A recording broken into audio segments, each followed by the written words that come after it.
آج کی اس ویڈیو میں ہم بات کریں گے خودلذاتی کے بارے میں کہ خودلذاتی کیا ہے اور اس کی عادت پر جانے سے کون سے برے اثرات آپ کی زندگی میں ہو سکتے ہیں۔ ویڈیو شروع کرنے سے پہلے چینل کو سبسکرائب لازمی کریں۔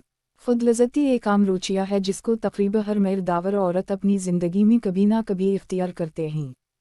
خودلذاتی کے عمل سے طبی لحاظ سے کوئی ذیلی اثرات واقع نہیں ہوتے، تاہم یہ عمل اس صورت میں مسئلہ بن سکتا ہے جب اس کی وجہ سے اپنے ساتھی کے ساتھ کی جانے والی جنسی سرگرمیوں پر فرق پڑتا ہے۔ اگر یہ عمل سب کے سامنے کیا جائے، یہ عمل لازمی طور پر کیا جائے، یا یہ عمل جب روزمرہ کی زندگی اور سرگرمیوں میں خلل کا سبب بننے لگے۔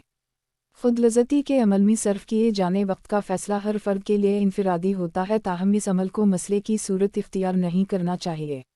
البتہ جب کوئی فرد کثرت سے خودلذاتی کا عمل کرتا ہے تو اس کے وہ خلیات مسلسل تحریک پاتے ہیں جو دماغ میں ایسے کیمیائی اجزاء اور ہارمونز کو پیدا کرتے ہیں جو جنسی رد عمل کے دوران کے مختلف مراحل کے لیے ذمہ دار ہوتے ہیں۔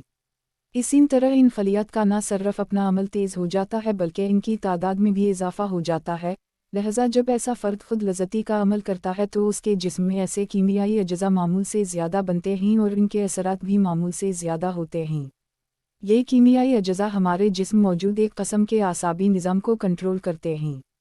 یہ اعصابی نظام پیراسمپیتھیٹک نروس سسٹم کہلاتا ہے۔ یہ اعصابی نظام عضو تناسل میں تناؤ پیدا کرنے کا ذمہ دار ہوتا ہے۔ ان ہارمونز کی کثرت سے ہونے والی افزائش سے پیراسمپیتھیٹک نروس سسٹم بھی متاثر ہوتا ہے، جس کے نتیجے میں مردوں میں عضو تناسل میں تناؤ نہ ہونے کے مسائل پیدا ہو سکتے ہیں۔ تو یہ بات کس طرح طے ہو سکتی کہ خودلذاتی کا عمل کثرت سے کیا جا رہا ہے؟ اس بات کا آسان جواب یہ ہے کہ جب متعلقہ فرد یہ محسوس کرے کہ وہ خودلذاتی کے عمل کا عادی ہو گیا ہے اور وہ یہ عمل جنسی لطف کے لیے نہیں بلکہ ذہنی اور جسمانی سکون کے لیے کر رہا ہے۔